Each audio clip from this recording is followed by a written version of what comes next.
আরে বাপরে, এইটা আবার কি? প্লিজ আমাকে ছেড়ে দাও। তুই যদি বাঁচতে চাস তাহলে এই কিতাবটা আমাকে দিয়ে দে, না হলে তোকে মেরে ফেলবো। আরে কোন কিতাব? আমার কাছে কোনো কিতাব নাই। আমি সত্যি বলছি, আমি কিতাবের বিষয়ে কোনো কিছু জানি না।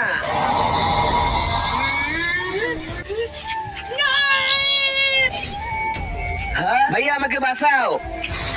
ছোট, তোর কি হয়েছে? তুই ভয় পাচ্ছিস কেন? আরে ভাইয়া, একটা দানব এসে আমার কাছে বারবার কিতাব চাইতেছে। ভাইটি, বর্ডারের আশেপাশে তো কেউ নাই। আমি বুঝলাম না তোমার ভাই কিসের জন্য ভয় পাইতেছে।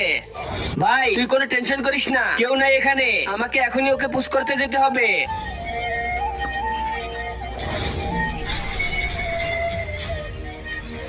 ये seguí.